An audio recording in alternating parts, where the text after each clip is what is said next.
How to get $100 promo code. Welcome and let's get right into this tutorial.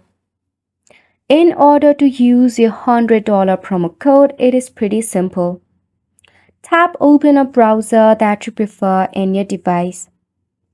In the search bar, you can just search for Coupon Follow. Tap on it.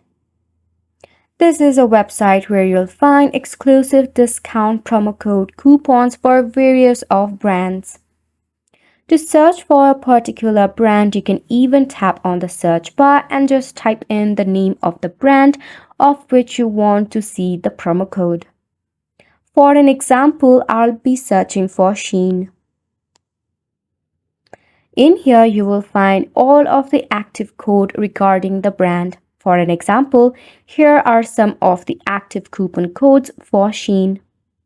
You can also enter your email address and tap on Get Alerts to never miss out any of the deals from Shein or from Coupon Follow.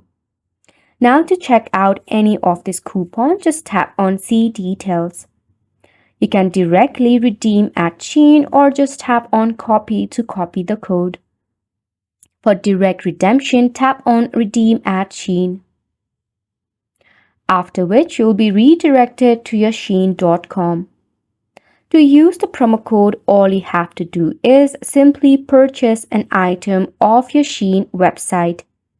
While checking out, you will find the box called Add a promo code, in which simply paste the code that you copied, or the chances are the code is already there, in which you will see exclusive discount for the product as well. And that is the end for the video as well. Thank you so much for tuning in. We'll see you very soon.